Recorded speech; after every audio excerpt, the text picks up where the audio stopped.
They're ready. Would you please rise for the pledge? Pledge allegiance to the flag of the United States of America and to the republic for which it stands, one nation, under God, indivisible, liberty and justice for all.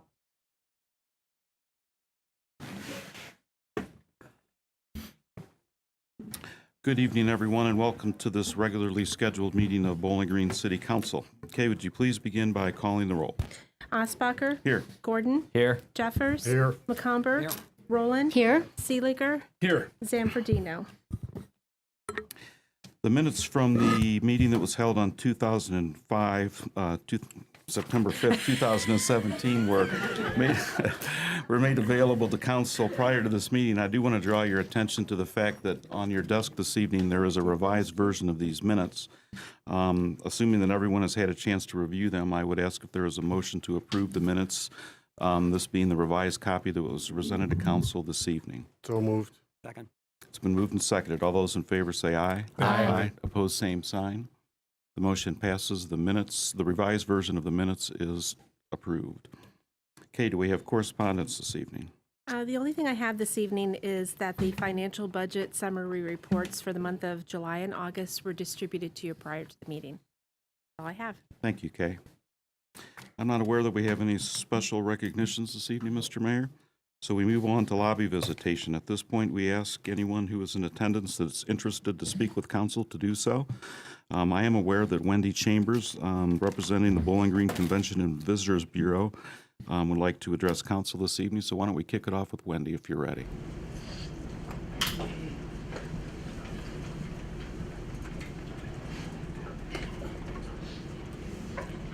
Good evening, everyone in City Council.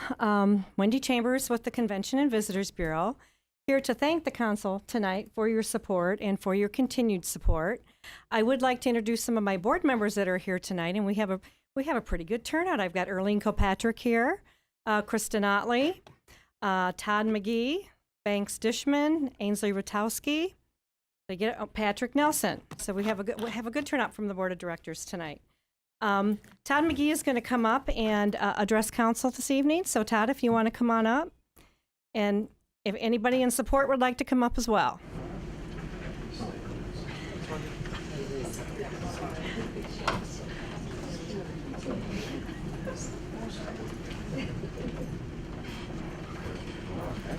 Thank you. We got your back. I like this. All right. All right. Well, hello, everyone. Hello. My name is Todd McGee, and I am the vice chairman on the Convention and Visitors Bureau, which we kind of go by the CVB. I am also the general manager at the Best Western Falcon Plaza. Today, the CVB is asking for a 3-year renewal and a 1% increase of the hotel motel tax. The CVB is solely funded by the hotel motel tax. This is currently 3% here in Bowling Green. The tax is only paid by the visitors staying in the hotels and will have no impact to any businesses or residents living in Bowling Green. The more visitors that stay in Bowling Green, the more hotel motel tax that we receive at the CVB, and the more money we will have to market, advertise, and help feed our local economy. Our goal with the increase is to continue growing Bowling Green tourism. Most of the visitors who stay in Bowling Green are here for leisure and events. This includes soccer, baseball, basketball, swimming, volleyball, wrestling, curling, gymnastics, and so many others. We are a big destination for sporting events. We also house everyone that comes into Bowling Green for BGSU athletics events, including homecoming and NCAA tournaments. We also have the tractor pulls, the Black Swamp Arts Festivals, graduations, concerts, car shows, and so many other events. Our job is to keep those events happy and coming to Bowling Green year after year. With that being said, that's why we feel that now is the perfect time for this increase. We need to be proactive. BGSU is continuing to upgrade their facilities and grow the university. We are coming to the end of our community action plan, and we will all need to work together to see it through. We have a brand new Fairfield hotel that opened this year and another hotel in the pipeline. We at the Best Western just invested over $1 million into our hotel. We have had new businesses, restaurants, coffee shops, and breweries open this year. It is our job to bring people, teams, and events to fill those local businesses. That is what is going to help grow our local economy. This is what we do at the CVB. In closing, I'd like to add that we do have the support of all the hotels here in Bowling Green for the 1% increase. And we hope we'll have your support as well. Thank you, everybody. I'm sorry. And we miss Sandy Rowland. She is also on our board, and we love her. So, thank you, everyone. Great, thank you very much.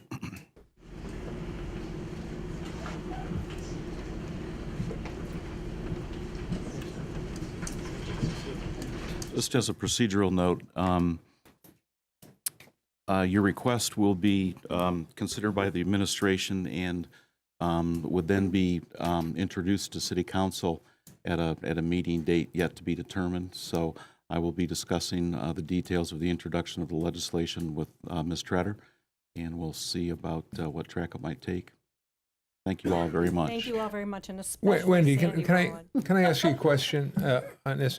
Now, with a 1% increase, how exactly are you going to utilize those funds? I think Todd talked about making sure that the groups that are here. How are you going to use the money? Well, first of all, we have to keep what's coming, and keep everybody satisfied with our facilities, with everything that we offer. We would like to do a branding initiative, which was outlined in the letter that was given to you prior to the meeting, as well as enhance what we're doing. Bowling Green State University and all of their facilities, all of the offerings that we have within our community to bring new groups to town, new visitors, such as the Great Ohio Bicycle Adventure. We want to keep them coming. Anything that would be new, like international jugglers. There's always events and inventions that circulate our area. Some of the newer ones would be the Sigma Chi group that's been coming to town. We want to do more of that kind of thing. And obviously, we are pretty full on the weekends, but we've got that weekday business to consider as well. So we want to get some more of the meetings and executive type business coming to town. I'm actually going to be attending a show next week for that. And we've got to have the funds to pay for those kinds of things, the shows and the branding and all of the advertising and things that we need to do. So we need to keep taking it to the next level.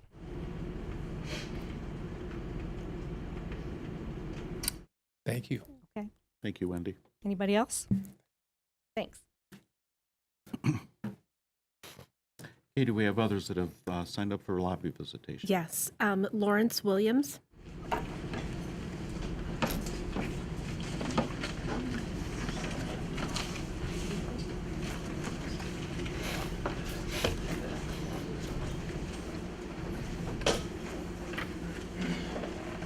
Look way bigger than this.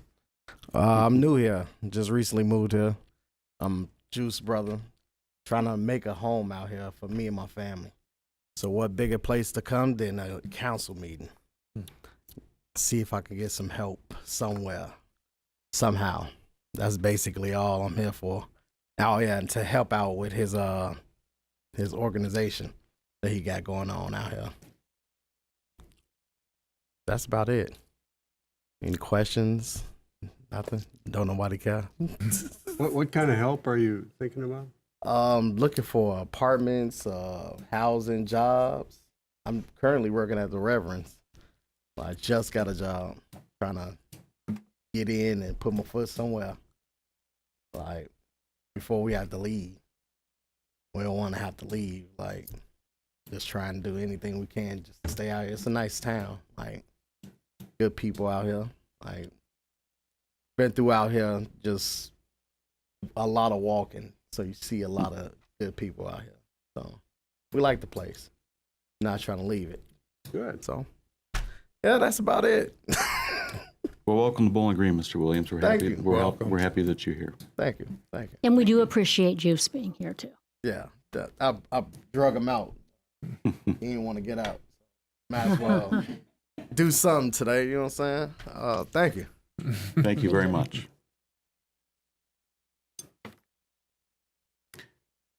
Sue Clark from the Community Development Foundation.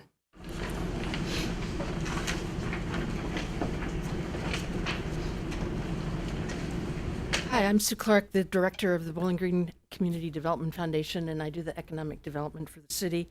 And I'm here to make sure that you all received the invitation to our groundbreaking for the Mosier's 200,000 square foot warehouse that they are constructing on the east side of town. We're very excited about this. This has been one of the most collaborative projects that I've ever worked on. It's involved the Wood County Port Authority, the City of Bowling Green, the Ohio Department of Transportation, the Jobs Ohio, and several other. Hogemeyer Design has been instrumental in putting this all together. This has just been a wonderful project. This will extend us into the next 100 acres that's east of Woodbridge Business Park. I'd like to just invite you all to come and join in our happy celebration Wednesday morning at 10:30, and it won't last very long. You can all race back to whatever you need at your desk. So just please come and join us and meet the people who will be not only building the building but operating it after it's opened.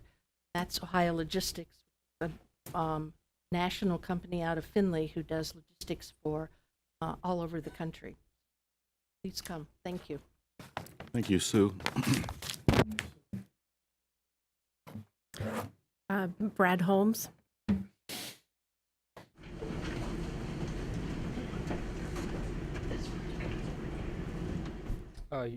Brad Holmes, 327 East Evers. So, hi everyone. I'm here to share a few things regarding the BG Charter Amendment. I'm sure maybe you've seen my face a few times by now. So on August 18th, the Board of Elections finished the verification for the 1,230 signatures we had turned in. They confirmed 715 of them, just enough to have the initiative go through. On the 21st of August, City Council passed the emergency resolution to reaffirm its fit for the November ballot. And after that, on September 6th, a unanimous 3-0 vote within the Board of Elections Committee thereby confirmed the placement of the BG City Charter Amendment on the November voting ballot. And so, I'm here to basically express that with all the hard work put forth, along with some of the misunderstandings regarding some of the deadlines, we had been confirmed for the community rights to a livable climate and healthy environment to be voted on by Bowling Green residents. Furthermore, some of you may be aware of, there was a challenge posed to the charter amendment on the 11th, about 5 days after the Board of Election confirmed its placement on the ballot. But I'm actually going to let Lisa speak on that topic a bit after I'm done. So a few of us were also further encouraged by developments that were taking place in the village of Waterville. For those of you who aren't familiar, it's just a bit north of us across the Maumee River. And in 2016, a group of active citizens in Waterville put together their own citizens-led community charter ballot initiative, which was also geared towards the assertion of communities' rights to a livable environment, similar to ours here that we're working with. They gathered enough signatures to make it on the November voting ballot. And on the voting day of last year, 62% of the Waterville voters came out in support of the charter amendment. It passed. They successfully installed their own community-led legislation for the people, by the people. The results of this effort are pretty clear. It provided a legal platform to Waterville citizens to assert the right to resist transport fossil fuel construction in their village's property. And they did just that. On Monday, September 11th, at Waterville City Council meeting, citizens were urging the city council members and some of the city administrators to do what they could to resist against the Nexus pipeline operation, which I'm sure, again, all of us are relatively familiar with that. The Nexus pipeline is proposed to cross the Maumee River, going right towards Waterville in their village limits. Additionally, just a mile downwind from Waterville, the proposed Nexus project is intending to construct a conjoining compressor station facility which are noisy facilities. They release harmful pressurized gas at varying intervals, sometimes as frequently as every 18 hours. So as a result, the citizens' urges in Waterville to uphold the charter that they had installed in their city's constitution, which was also expressed at city council meetings leading up to that date. Waterville's municipal law director provided copies of a letter sent from Waterville Municipal Administrator James Bagdonis to Dominic Volpe of Nexus Gas Transmission LLC. I have copies of this letter for the mayor and for council, so there should be 6 there. That's for you, Mayor. This letter is a reply to Mr. Volpe of Nexus, who in a letter had previously sent to Waterville, likely while considering the important position of Waterville. They were applying for an application for a street, alley, or public way opening permit, which is essentially a request to receive municipal permission to undertake a project using Waterville's streets in the process. Within the letter, Municipal Administrator Bagdonis detailed that although they recognize that the Federal Energy Regulatory Commission, or FERC, approved Nexus's certificate of public convenience and necessity, they found that the street, alley, or public way opening permit was in direct conflict with Section 2.03 of Waterville City Charter, which was the Waterville's Community Bill of Rights. Mr. Bagdonis goes on to express how, as established within the provisions of their village's charter, the hands of the city were tied with respect to granting any permissions for infrastructure or transportation supporting the extraction of hydrocarbons, including but not limited to pipelines. So essentially, due to the legal platform that the Waterville community members helped to insert, the administration of Waterville therefore rejected this open way permit to the Nexus project, further thwarting the beginning of the construction of the pipeline, which we're all aware has potential serious threats to the people in this area of Ohio. This, in fact, is why the BG Charter Amendment is such an important issue. It could help to provide a very similar form of legal platform to resist these types of efforts, or these types of projects, I should say. So yeah, with that in mind, I'm here to reaffirm the importance of the BG Charter Amendment. And although there are still a few battles that we're trying to stomp out with that, we're confident that we're going to keep on the ballot, and we're hoping that the community can come out and support that. With that in mind, I also want to share a event that we have. So I'm with the Environmental Action Group here at BGSU, in coalition with the Ohio Community Rights Network, and also with the Center for Community and Civic Engagement, which is a program at BGSU, as well as the Philosophy, Politics, Economics, and Law program in the BGSU College of Arts and Sciences. We're hosting a speaker, and so here's flyers for that speaker. Here's flyers for you, Mary. And if I didn't pass out enough, I have a few extra copies. But so the event is for Marilee Mazza, who was a council member from Lafayette, Colorado. And I'm sorry to everyone else in attendance, I was only getting a few color copies, but it is circulating electronically, or I'm sure any of the council members would be eager to share the info with you.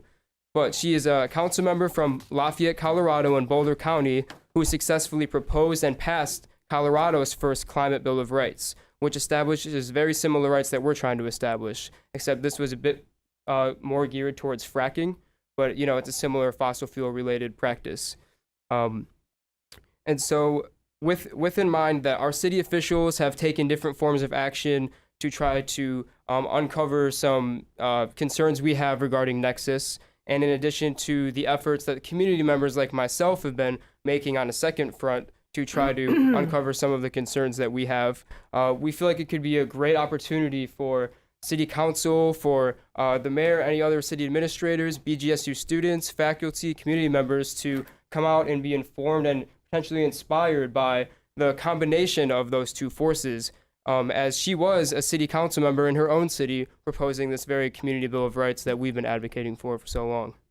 So that's on October 4th. It's a Wednesday at 7:30 p.m. in Olds Camp Hall, room 115. That's on BGSU's campus. We cordially invite everybody to come out, and we are also open to any questions about the details of that event. And yeah, thank you so much for your attention, and keep fighting the good fight. Thank you.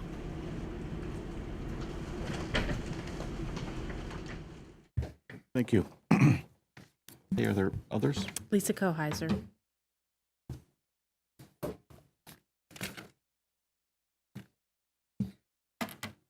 Hi, everybody. I'm Lisa Koheiser. I live at 1045 Varsity West.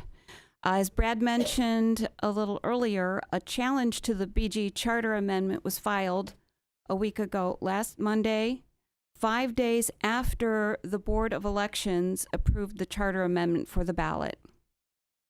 It was brought forth by a single protester who happens to be a pipe fitter, quite possibly hired by Nexus, who didn't even bother to attend the hearing, which was held Thursday morning. We're still waiting for the Board of Elections to make their decision. The voters of Bowling Green have a right to vote as to whether or not they want to pass the Charter Amendment. The voters of Bowling Green have a right to protect our community. The Charter Amendment group, comprised of BGSU students and community members, have worked hard to put the Charter Amendment on the ballot, and we will continue to do so. Please support the Charter Amendment. Turn out for events when you can, and I hope you can attend the program on October 4th with Marilee Maza, and I'm happy to take any questions about the Board of Elections hearing and the protest if anybody has them. Okay, thank you. Thank you. Okay, do we have others? No, that's it. Very good, thank you. Moving on our agenda to our official reports. Mr. Mayor. Thank you very much, Mr. President, members of council, and all assembled. The following special events this week might hold special interest for you, and as always, you are welcome to join with me. Tomorrow at 4 o'clock, and Todd McGee has already left, I believe. I don't see him here anymore. He just walked out. Okay, Todd, see, I was going to say something nice about you.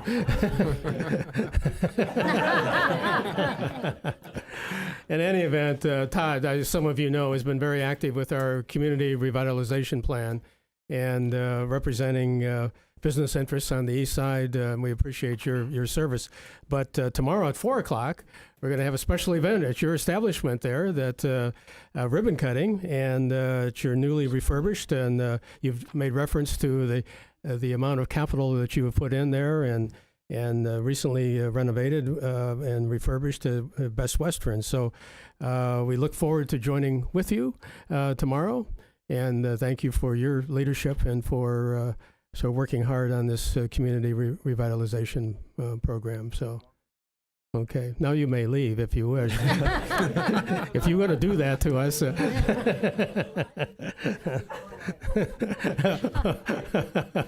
Okay, thank you, Todd. And Sue Clark has already addressed the issue, but on Wednesday, I just want to again underscore, if it's open on your calendar to come out to the Woodbridge Industrial Park for the groundbreaking at 10:30. This is a really, really big event. It's pretty amazing when you stop and think about, and you all had a major hand in helping this happen. It's a strong collaborative effort representing so many interests here. The Regional Growth Partnership, I don't think you mentioned them at all, but you've ticked off a number of other groups there, including the state of Ohio. But it's fascinating how this warehouse, 200,000 square foot warehouse, is it's really already underway, and how it's all come together. And Sue, I just want to thank you for your leadership and your board, and the way you've been able to help engineer this through the minefields, if I may use that point of reference, because there were a number of points along the way we could have stubbed our toe. And it will mean a great deal for this community, and especially in terms of our continuing pattern of strong economic development. So that's tomorrow at, Wednesday, at 10:30. So I look forward to seeing some of you there if it's at all possible. And on Friday, we're going to have a lot of fun, because at 1:30 we'll be celebrating the 60-year history of Crim School. And it's, since I've participated in other events out there, I can assure you that's going to be not only fun, but spirited, because I think all those folks out there will get involved with all the whereases, and because we'll do a proclamation. And they've really helped us work up a very novel kind of proclamation. It's great fun, but a 60-year history of Crim School. It should be a wonderful event. And I would be remiss in case you're going to fall asleep over in your chair there, not to mention you can embellish upon it if you wish, Kristen, but this Friday night is the annual Friends of the Park Wine and Cheese event at the Simpson Garden Park from 5 to 8 p.m. And it's always a wonderful event and a good time to see a lot of people in the community. At our last council meeting on September 5th, I referenced the conference call that day with the director of the Ohio Environmental Protection Agency, Craig Butler, and his key division heads, including Ms. Shannon Neighbors, chief of the Northwest Ohio District Office located in Bowling Green. Since then, we have received a letter from Director Craig Butler in which he recapped 6 important topics involving the Nexus Pipeline and its proximity to the Bowling Green Water Treatment Plant in Middleton Township, not in the city of Bowling Green, Middleton Township on the Maumee River. The topics are as follows: the Bowling Green Fault, the presence of karst features and local bedrock, inadvertent returns from the drilling process, the potential effect of pipeline installation on the city of Bowling Green's reservoir, the effect of blasting on the pipeline integrity, and the all-important topic of project oversight.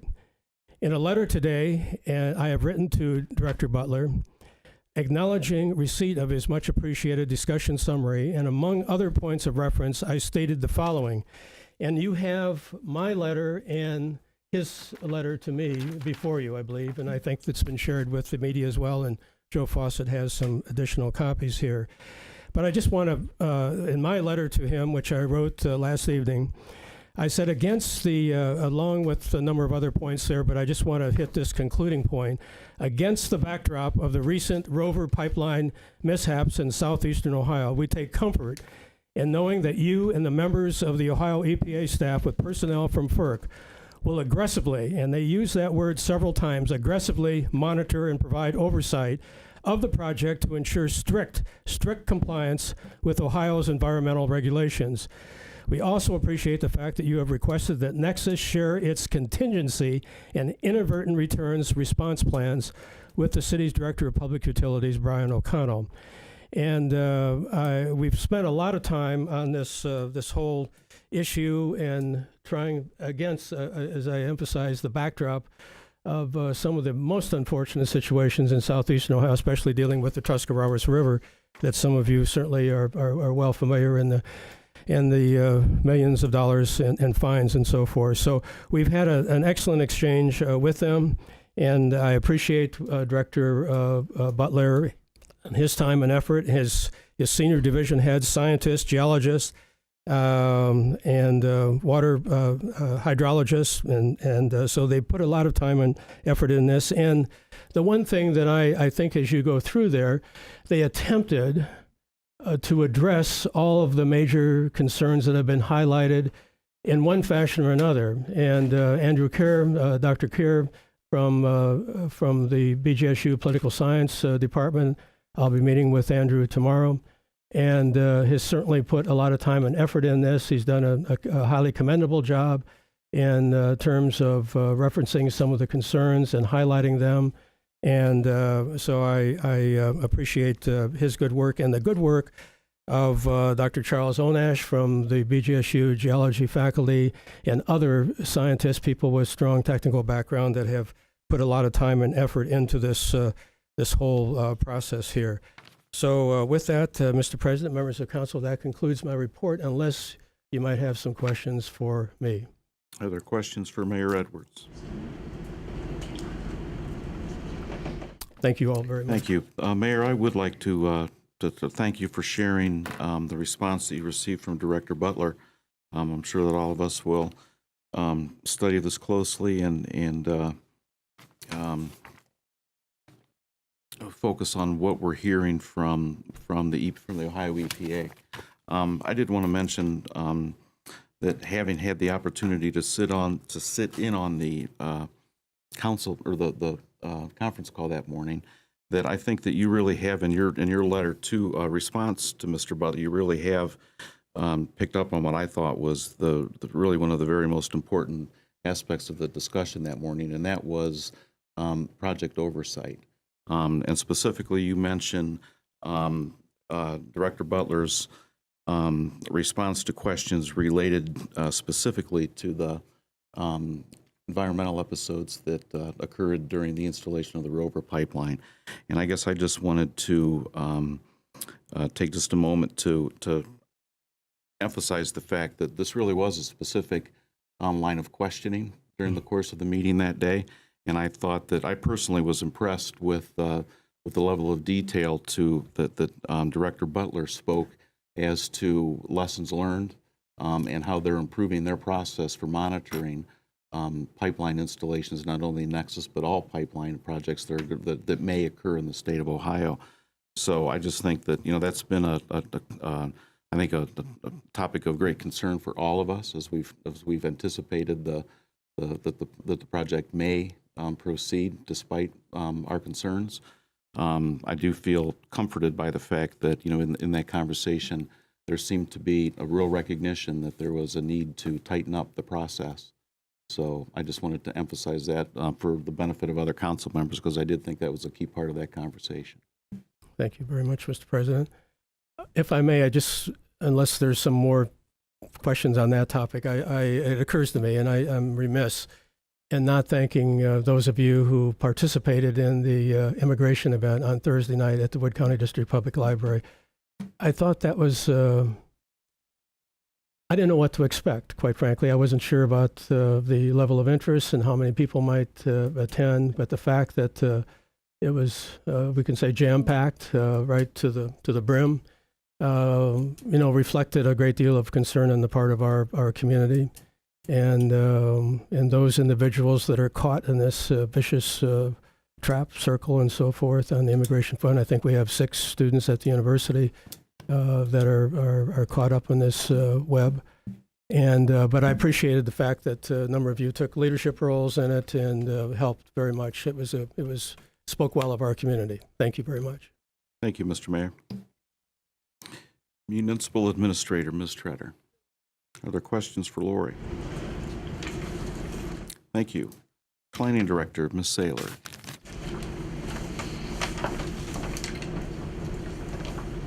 Good evening. I have to say thank you to everyone who attended the Community Action Plan open house on Tuesday, where we obviously shown the rough draft, and so now we're in a period of community feedback, which is really important for about a month. It is available on our website. There are copies available in the library. It is an 88-page document, so we're not providing those copies, but certainly we want to make them very accessible. We also have some in our office to review, so I wanted to make sure everybody knew that. Additionally, those comments are due October 13th, so we really appreciate everybody taking a look at that and giving us your feedback. Also, I'll be attending the Optimal Aging Conference. That's tomorrow at the university. The greater broad topic is aging in place, aging within your community. So I think we'll have some interesting information. Also, next week I'll be gone at Athens at Ohio University for the American Planning Association Annual State Conference. So again, I'll provide any information I hear that may be of benefit to council and our Planning Commission or Zoning Board of Appeals. Additionally, we will have the Northwest Ohio chapter of the American Planning Association holding their annual conference, Planning and Zoning Conference at Simpson. So I think that's really neat that we're bringing it here. It's usually held in Toledo, so they were excited to be in Bowling Green. I think that's it, unless you have any questions. Other questions for Heather? When is the Northwest? That will be Friday, November 17th. The agenda has not been put together yet, but I wanted to let you know about that date because there are several elected officials that attend, Planning Commission members, planners across this really Northwest Ohio. Heather, we discussed a little bit about the process of adopting the CAP plan, and I suppose you don't necessarily have that worked out, but what did we discuss? Something with the Planning Commission and Council? It sort of needed to go through both bodies before being accepted. Sure. Well, we have to stay within budget, which is a bit of a challenge. There actually do one more visit at the city. So we thought maybe make the best use of that budget. We have a joint planning commission and city council hearing and then go from there. You know, a lot of it's just going to depend on the amount of input we get and how much has to be wrapped into the document. And I can't really give you a timeline, but, you know, obviously it'll be a reasonable amount of time to get that done. Thanks. Okay. You're welcome. Thank you, Heather. Parks and Recreation Director, Ms. Otley.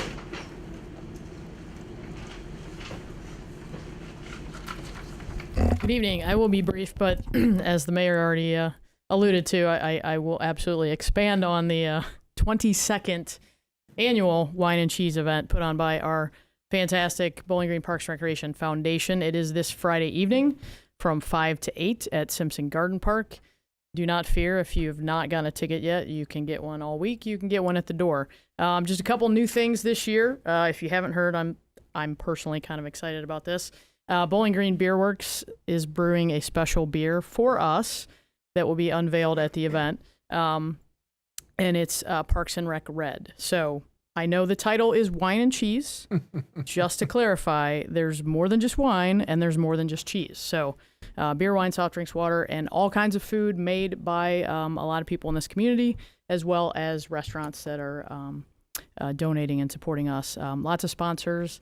There is a brand new Guess a Cork event and all kinds of just fun opportunities for you all to give money to an outstanding cause. So that is really all that I had, unless you have questions of me. Other questions for Kristen? Thank you. We're all set. Thank you. See you Friday. All right. City Attorney, Mr. Marsh. Questions for Mr. Marsh? Thank you. Utilities Director, Mr. O'Connell.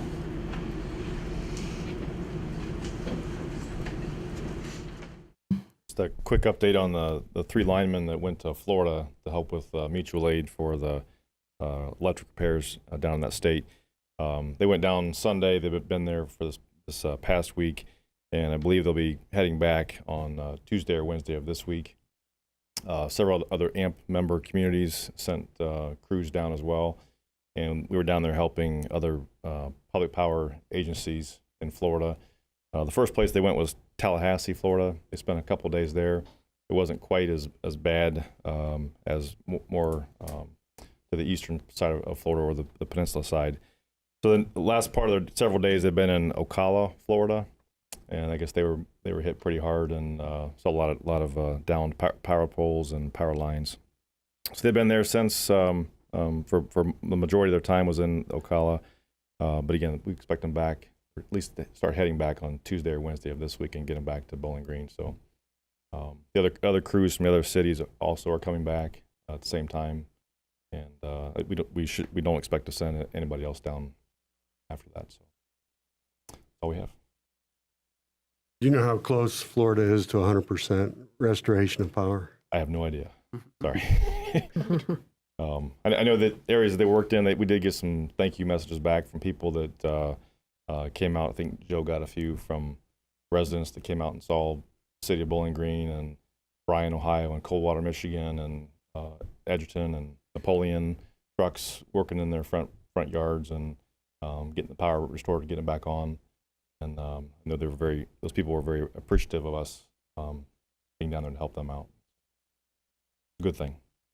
Thanks, Brian. I think it's great that our guys were able to go down there and help. As I recall, several years ago, we were the beneficiary of some mutual aid assistance from some surrounding communities when we had that terrible storm affected some lines out on Mercer Road, right? Yeah. So I just think that's really great that we're able to help out. Yep, I agree. Thank you. Public Works Director, Mr. Kraft. No report. Just have questions for me. Other questions for Brian? Thank you. That concludes our official reports. We move on our agenda to the introduction of new legislation. Mr. President, Mr. McComber. from the Finance Committee, I have a resolution accepting the amounts and rates as determined by the Budget Commission and authorizing the necessary tax levies and certifying them to the county auditor.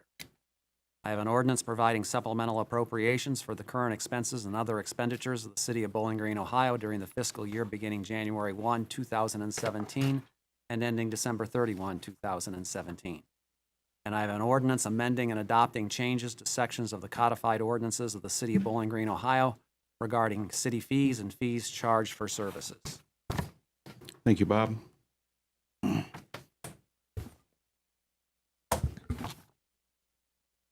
Mr. President, Mr. Gordon. from the Transportation and Safety Committee, we have an ordinance repealing Chapter 118 of the codified ordinances of the City of Bowling Green, Ohio regarding emergency alarms.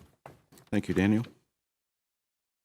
Do we have any council committee reports this evening? Mr. President, I wanted to schedule a meeting of the Committee of the Whole to do a sort of preview of the 2018 budget. This is something we've done the last, 2, 3, 4 years, where council meets with the administration to get a little bit of a heads up on what the budget is looking like for the next year, and also gives council members a chance to express interest that they may want to see in the budget when the final product comes out a month or two later. And had a little confusion of the date here, but I think everybody, no one said they couldn't meet on November the 1st. That's a Wednesday at 5 o'clock. The meeting is open to the public, but we will not be taking public comment at the meeting. It's just a conversation between council and the administration, but it needs to be a public meeting to be legal, so it's open to the public. Very good. Thank you, Bob. Kay, could you add that to our calendar, please? Yes, And I maybe send an email notification for everyone so we can add it? Yep, Thank sure you. will. Appreciate it. Additional council committee reports this evening. Seeing none, we move on to the reading of legislation.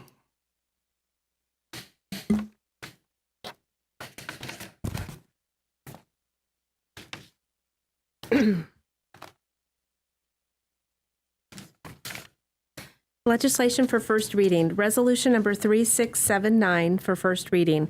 Resolution accepting the amounts and rates as determined by the Budget Commission and authorizing the necessary tax levies and certifying them to the county auditor.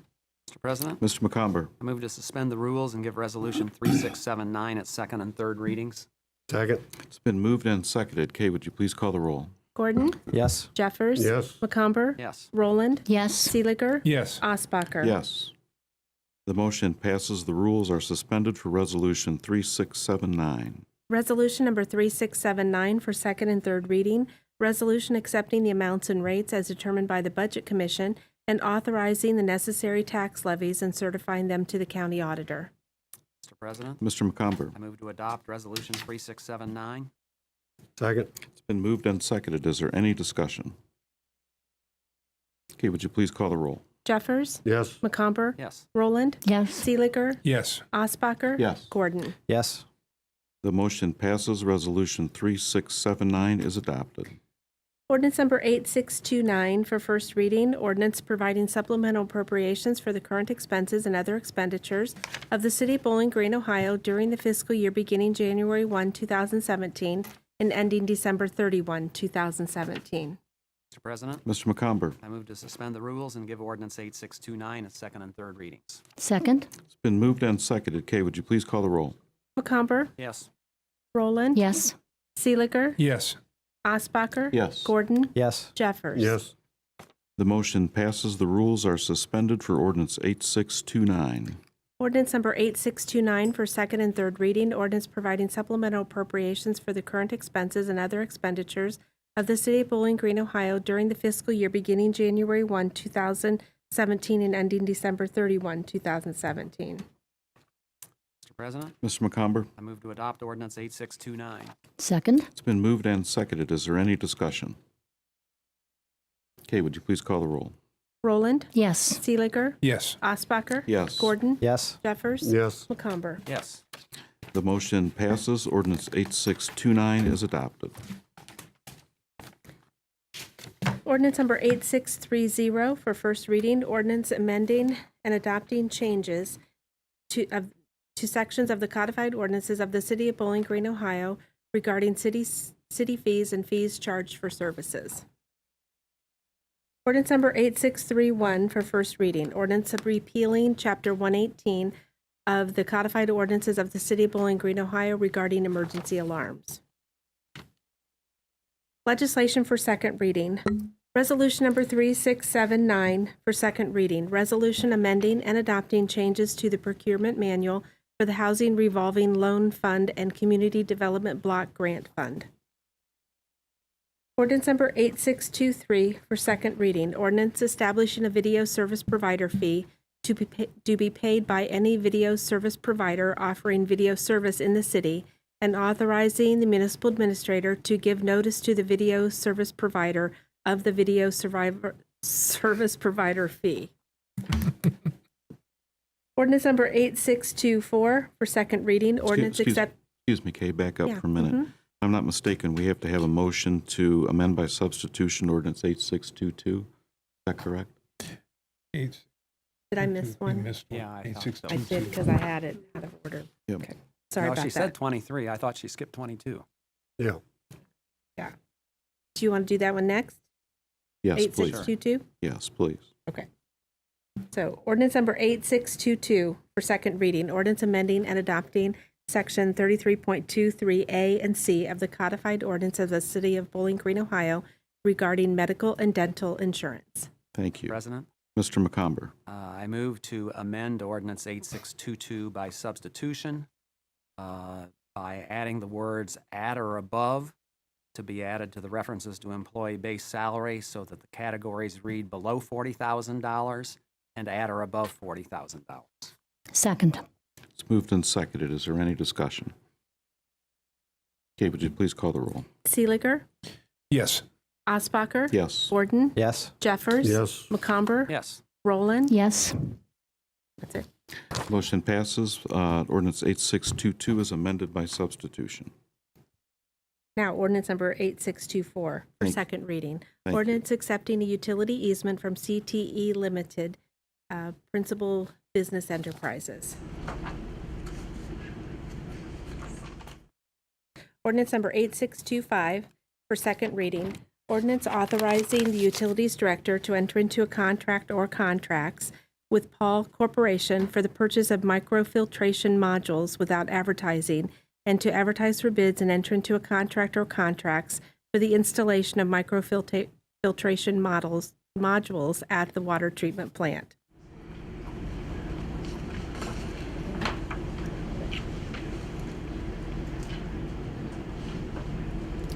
Ordinance number 8626 for second reading. Ordinance authorizing the sale or disposal of miscellaneous transit service vehicles by the municipal administrator as no longer necessary for municipal purposes. And there is no legislation for third reading. Thank you, Kay. That concludes the items on our agenda. Is there any other business to come before City Council this evening? Mr. President, Mr. McComber. I wanted to speak to the charter amendment proposal for a few minutes. Of course, it's come up at many meetings that we've held, usually in the form of a lobby visitation from the folks that are proposing the charter amendment. Most of the discussion and talk that's taken place up till now has to do with whether it's going to get on the ballot or not. It's still in a little bit of a legal limbo kind of position at the moment. We don't know for sure if it's going to get on. Could end up being decided by the Ohio Supreme Court. At any rate, there's not been any focus on the merits of the proposal or lack of merit. And I would like to address that a bit this evening. I will say, as a sort of a preface, that I do think that if this proposal gets on the ballot, that every member of City Council and every candidate for City Council has an obligation to take a position on the amendment, either for or against it. I mean, you can be for it, you can be against it, but I think if you want to be a community leader, something like this that is gravely important to the city deserves to, the citizenry deserves to know where their potential leaders stand. So I hope that if we do finally get in a position where we know the proposal will be on the ballot, that everybody will let the public know what they think in regard to it. Now, in regard to this proposal, it's pretty similar to a proposal that was on the ballot 4 years ago that lost by a 3-to-1 margin. It comes from largely the same group of people. It's a sort of a similar subject matter. There's a lot of similarities.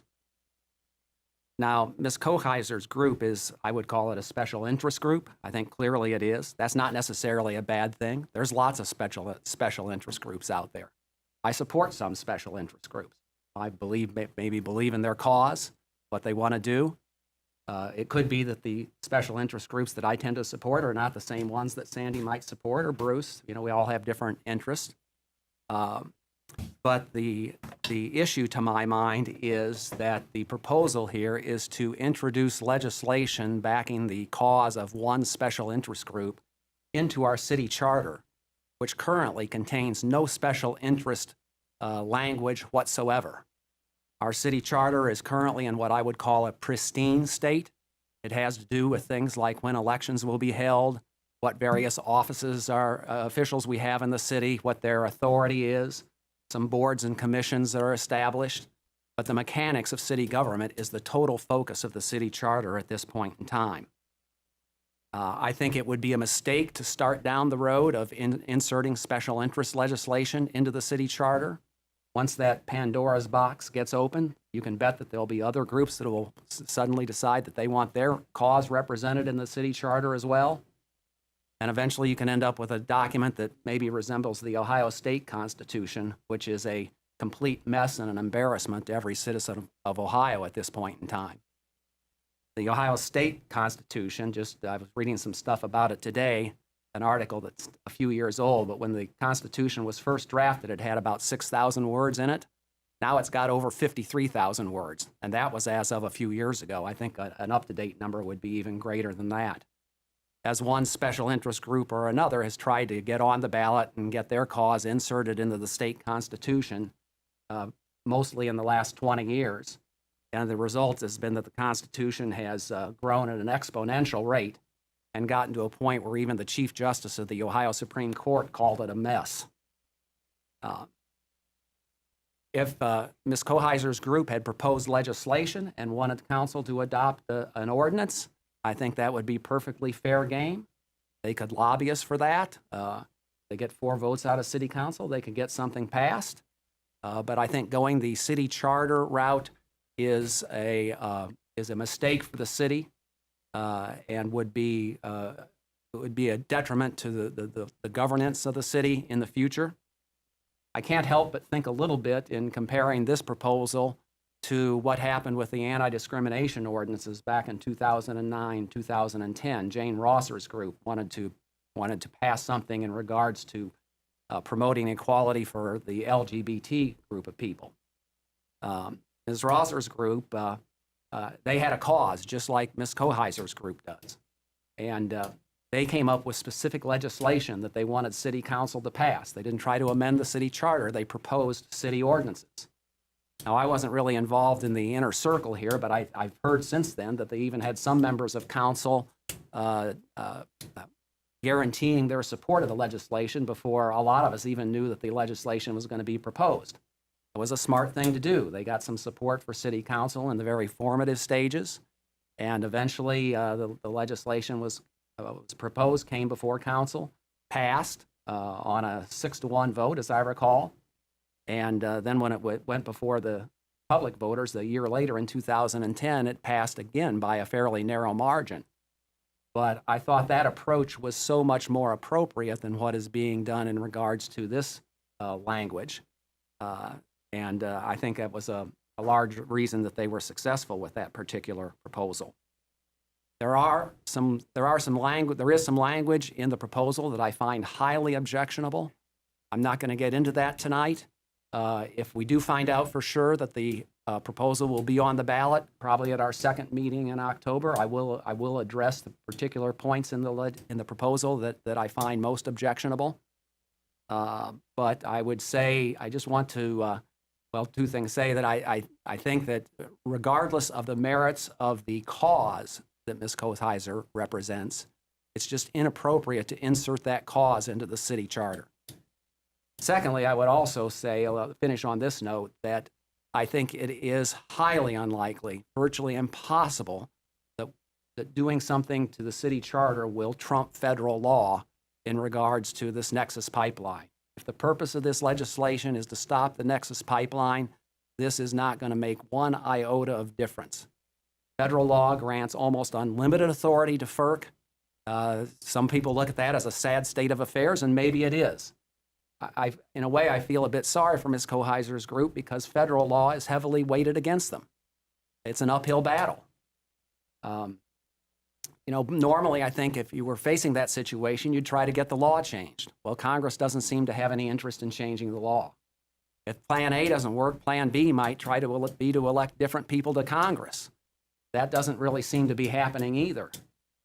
So now we're sort of down to Plan C, which is nibbling around the edges with things like this charter amendment proposal. But I don't think it will do anything to really address the merits of the situation. It's just the way the law is at this point in time, and it doesn't show any signs of changing anytime soon. And I do not think this proposal will make any difference in regard to whether the pipeline goes in or not. So, you know, that's my position on the whole thing. I would have liked to have held off for a bit longer, but we've only got 2 more meetings before the vote's going to take place. Well, we've got 3, but one's the night before the election. So anything we might say that evening won't be reported anyway. So we've really only got 2 more meetings before the election, and no one had addressed the merits of the proposal to this point. And I know my position is steadfast and will not change. So I wanted to express those thoughts this evening. Thank you, Bob. Is this public or no? It is not, no. No, it is Bob, I appreciate your comments, and it's certainly appropriate to focus on the charter and potential changes to the charter. However, I want to point out something that's important to all of us.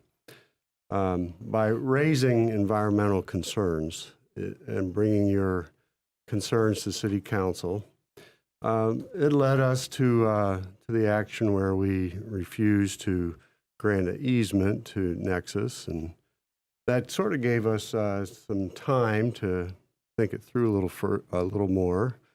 And I think that is partly responsible for getting us to contact FERC and Ohio EPA. And as Mayor Edwards has outlined, we do have some additional guarantees, and some people won't think the guarantees mean much, but I think they mean something. So the guarantees are that there will be good oversight of the drilling aspect of the project. I think that's really it's a good thing. And we would not maybe be having this additional oversight if local environmentalists had not pushed us. And then I have to give the mayor a lot of credit. He reached out to all kinds of people, and he used whatever connections he's built up over his lifetime to get in touch with people that are critical to the process. So regardless of what happens with the charter, and Bob makes good points, and regardless of that, I think we are better off because of the activities of our local environmentalists, even if you don't get everything that you want. I certainly agree with those comments, Bruce, and would add, frankly, I think the mayor's done a remarkable job of bringing our concerns to the attention of FERC and the Ohio EPA, and we've gotten a lot of attention as a result of that. And I think if they go to lay that pipeline, they're going to be really careful based on what happened with the rover situation and with the I don't want to use the word stink, but with the very strongly held concerns that the mayor has expressed. And again, like you said, a connection of lifetimes, get people to listen to those concerns. We're going to be in about as good a situation as you can be, and still hope that, have to hope that things go well. But I would certainly state publicly, I think what Mayor Edwards has done in regard to the whole situation and the way he's addressed it over a period of months here, I'm sure has caused him considerable angst. But I think the end result is fairly remarkable. Thank you. I would just add that I think that comments of Councilman McComber and Jeffers are both certainly appropriate. I think that as much as anything, I agree with what I heard from Mr. McComber today as it relates to the current condition of our city charter. As this discussion continues, I would highly recommend that members of council and also members of the community take a couple of minutes to reread our city charter, and I think that it will be very illuminating as to what is currently included and what has seem to have been deemed appropriate by members of this community over the course of many, many years. So the city charter is available on the city's website. So I would encourage everybody to take a couple of minutes and read it, because it is a very instructive document that is certainly very crucial to the operation and the formation of our city government. Is there any other business to come before council this evening?